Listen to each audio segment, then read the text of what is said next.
There's no doubt whatsoever that Donald Trump is running a completely lawless administration. An administration that, like Trump himself, believes they're 100% above the law. They don't have to do what the Constitution says. They don't have to do what the statutes tell them. And, of course, they don't have to do what judges tell them because, as Alina Habbas said this week, it's unthinkable that judges would go against Donald Trump. Well, the new report has come out based on all of these judicial rulings and orders against the Trump administration. And what they've found is that in 2 months in office, because this report came out on the 20th, March 20th, so 2 months in office, Donald Trump has been found to have violated the law, he or his administration, more than a dozen times.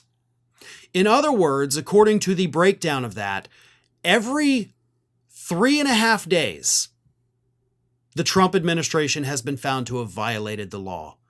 No other administration in the history of the United States has ever had that. No administration in the history of the United States has ever suffered this many legal blows in the first 2 months. Most of them haven't suffered this many legal blows throughout their entire 4 or 8 year administrations.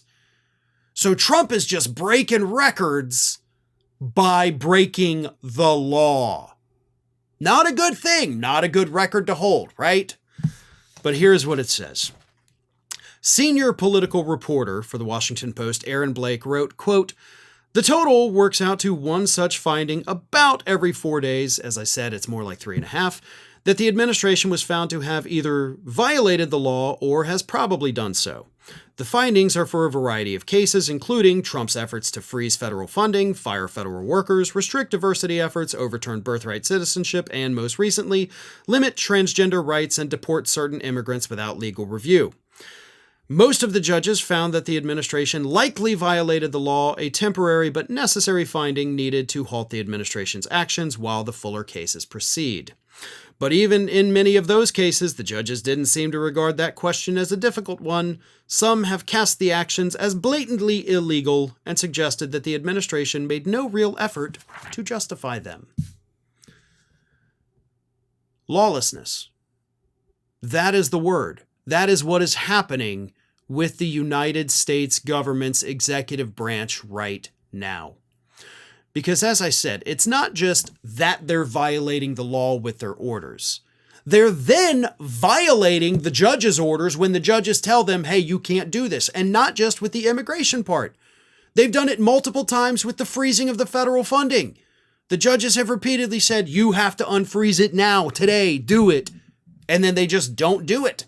At one point, even Carolyn Leavitt came out in a tweet and said, yeah, we're not going to do that. That tweet was then used against them in court, forcing another court order saying, hey, she admitted you're not doing it. By God, you got to do it. And then they still don't do it. See, that's the biggest issue here. It's not just the lawlessness. It's not just that they keep violating the law. It's that they might actually be above the law. Now, I know constitutionally they are not above the law. But at the same time, when the executive branch of government is violating court orders, what can the courts do? They hold them in contempt? Okay, well, Trump will pardon them. Can we prosecute them? Trump will pardon them.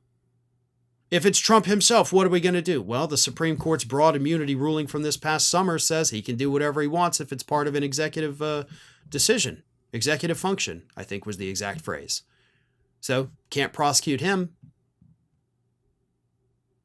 That's the terrifying part. They can't do this, but at the same time, they can do this because there is no one to hold them accountable. Even if it goes to the Supreme Court, even if the Supreme Court ruled against them, which I don't even think they would, but even if they did, okay, then what if they violate that? What?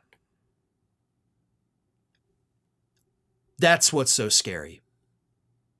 They certainly can't do it. They legally can't do it.